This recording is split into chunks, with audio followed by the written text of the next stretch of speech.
Hey everyone, thanks so much for joining us here today. I'm your host, Jared Taylor. Joining me today are two of the leaders from BioStem Technologies.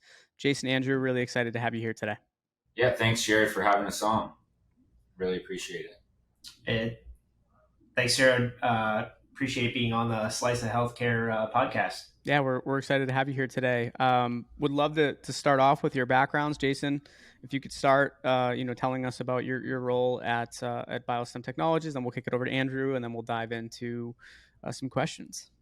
Sounds great. Jason Matuszewski, CEO of BioStem Technologies, as well as a co-founder with Andrew. Background, started my educational career in engineering, received a bachelor's degree in mechanical engineering technology, kind of solving engineering problems with computer science, and really got my initial taste of applying my college experience into material science, working for folks like ATI Metals, NEMAC, and as well as SC Johnson. And really, my love for material science is what drove us to where we're at today, as well as the inspirational story of Andrew's father, our other co-founder of the company. Really looking at ways to apply material science to biology, i.e., perinatal tissue or placental tissue membranes. And so that's what got me here, and working through developing a new placental tissue based product for the wound care industry. Yeah, Andrew VanVurst, COO and co-founder of BioStem Technologies. My background, I was in the military prior to joining on and us starting this venture. So my background is mainly in helicopter or aviation, mechanics, inspections, things like that from a quality standpoint in the military aviation industry, I guess.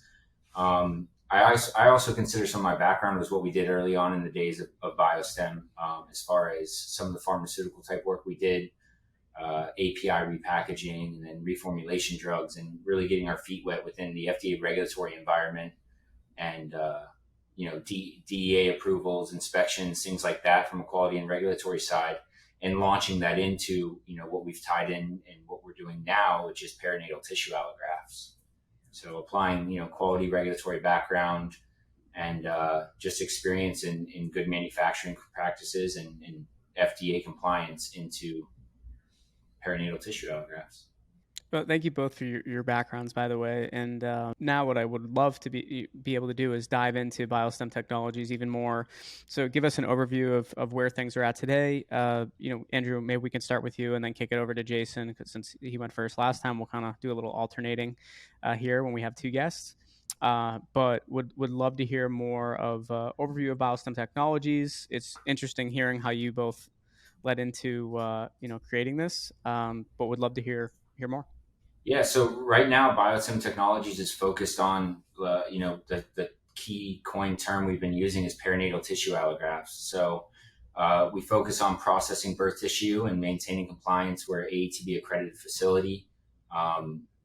We actually just recently had an AATB inspection that went extremely well again. So our main focus is applying quality to these tissue allografts. Right now, we have three different products. One's Vendage AC, and Vendage Optic.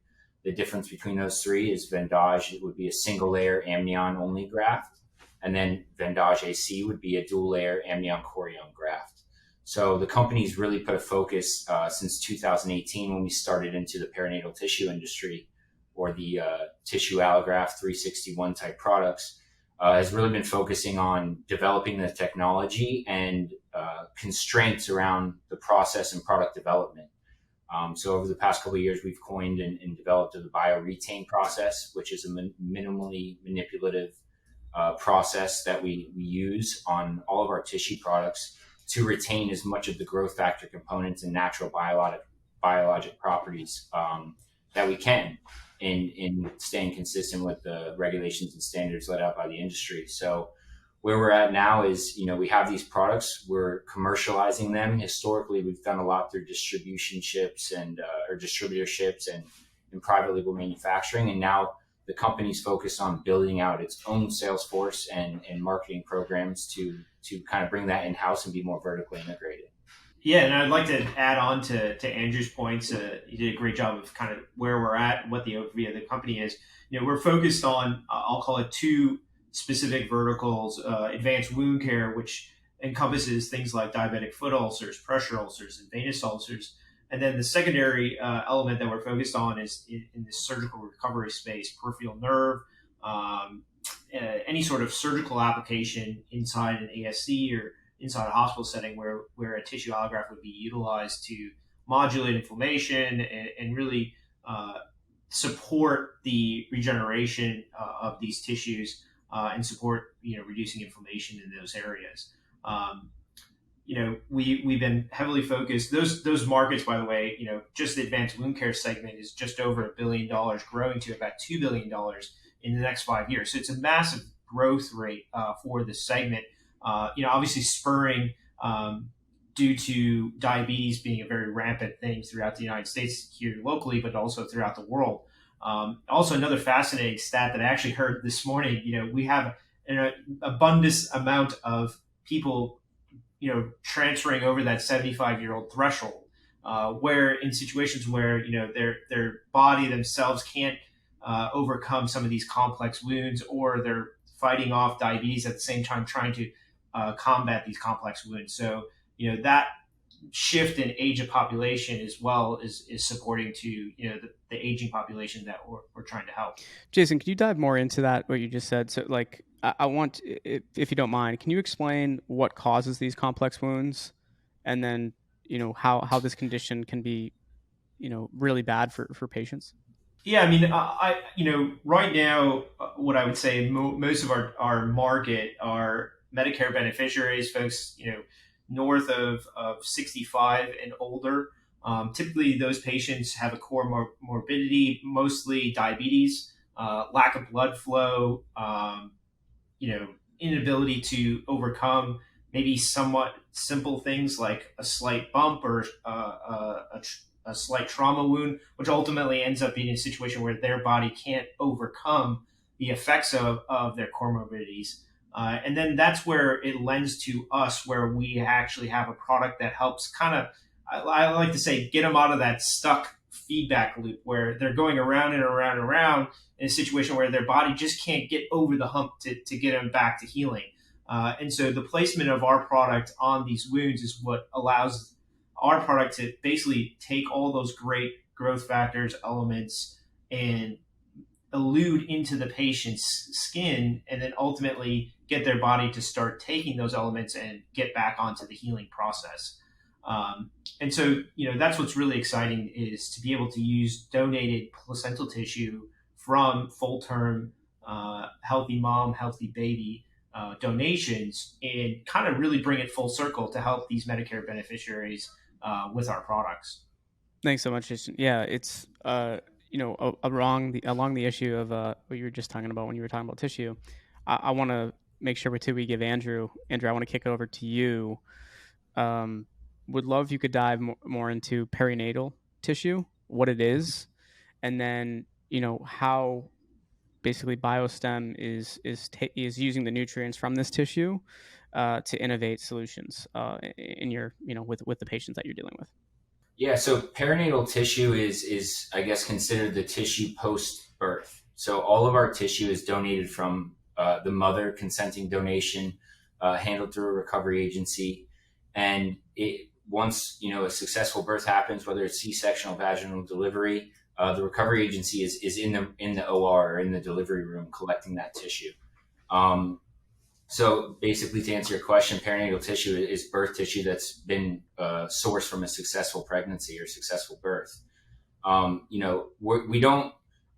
Your question was about what properties we take out or what we use, but we don't strip anything from the tissue. Our goal is to retain as much as possible that's already there, and the tissue acts as a protective cover or barrier for an open wound or for an environment, a post-surgical environment, to help recover. Jason was mentioning a lot of the aging population. You see, whether it's a diabetic foot ulcer on a diabetic patient or any kind of wound, you see an aging population, and their body's ability to help heal itself is always impaired.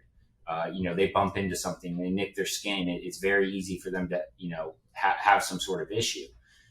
So what the tissue really does is it provides the components that their body doesn't have recruited in that area. So by placing this graft over an open wound, not only are you providing a cover or barrier for that wound environment to help heal, but you're also supplying the growth factors, the proteins, the cytokines that patient doesn't have, or the patient's body doesn't have the ability to recruit to that area.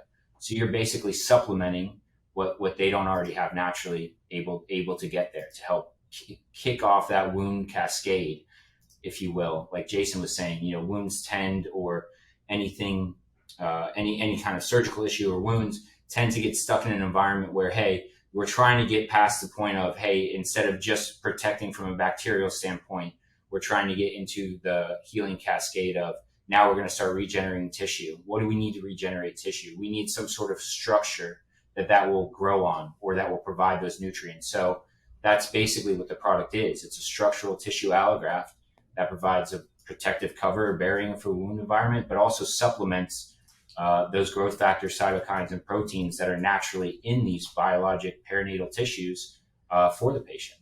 And what other? Thank you, Andrew, so much. Jason, what other advantages are there to to what Andrew just said? Yeah, actually, Andrew laid it out pretty nicely there. The big thing for us, I think there's an element of utilizing perinatal tissue within, kind of like Andrew was saying, the healing cascade, right?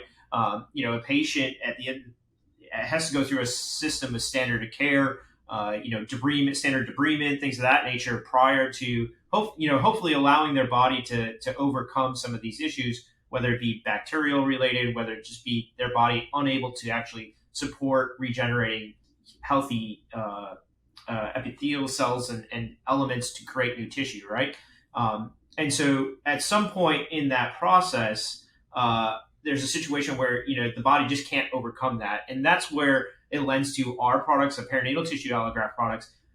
There's other, products out there, whether it be xenograft, animal-based products, collagen-based matrices, things of that nature. I think the unique thing about our product, and kind of what Andrew was alluding to earlier, is, really we focus on retaining our bio-retain method, and we truly, kind of position that methodology and that model as a major differentiator, due to the fact that we're inherently retaining all of the natural elements of the tissue. We see other competitors where they're, I guess, maybe more focused on sterility and making sure that they're making a implantable tissue allograft that doesn't have a situation where there might be an adverse event or immune response when placing the tissue on the product. What we've done is found a way to mitigate all of those issues in regards to adverse events or immune response, illicit immune response, but at the same time deliver the most amount of natural properties in perinatal tissue. And so that's what we're really proud of here, is being able to develop that process, which we feel, we've been working on it scientifically. We've worked on, actually, we just published a few publications in scientific journals in regards to that process. And now we're working on, how do we translate that into the clinic and actually show clinical outcomes? And that's kind of our next chapter in our book, is really showing clinical outcomes for our products in regards to that. Well, it sounds like you have an exciting kind of what's next for the company. Is there anything else, Andrew, Jason, you'd like to add as terms of, what else you're excited about moving forward with BioStem Technologies? Yeah, I mean, I think, our goal, Jason mentioned at the beginning of the call, this company was founded by Jason, myself, and my father. And the why behind the what there is that my father had a lot of health complications, a few bouts of cancer. And we got into this whole regenerative medicine field from his success story. He had after having some brain cancer issues and getting radiation in his brain, he had a lot of stroke-like symptoms. So impaired speech, limited motor abilities, things like that. We went out and had ex-US treatment, medical tourism treatment, and it was from culture expanded umbilical cord cells from perinatal tissue. So we got to see firsthand what it did for my own father. So I think the most exciting thing we look forward to is just providing the same benefit or technology to other patients in the U.S. under, what the FDA allows you to do. It's a up and coming industry. It's been around for a long time. Perinatal tissue allografts have been used for a long time in the ocular space and the wound space. And, we're really trying to, as a company, come at it from not only a quality and regulated standpoint and make sure we don't have any adverse events like Jason was just talking about, but also providing that benefit to patients using donated material that's otherwise discarded. So the more patients we can impact, I think that's what's exciting for us. It's the gift of life and the gift of donation is amazing.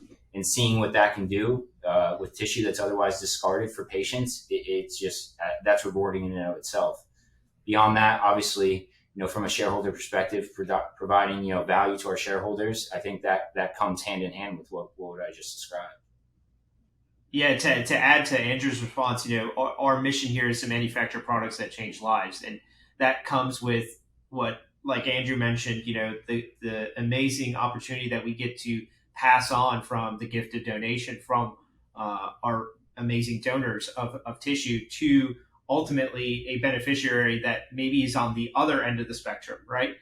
We go from, initial births to Medicare beneficiaries that are maybe on the other end of the life cycle.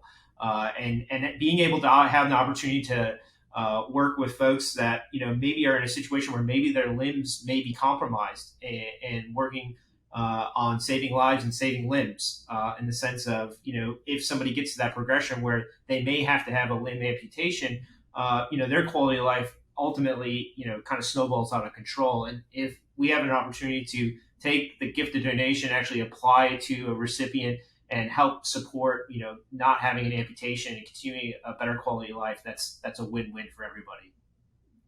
Well, gentlemen, I want to thank you once again for joining me on the podcast here today. I look forward to hopefully having you come on again in the near future. Maybe we can put together a panel with some of your peers in the space and talk through some more.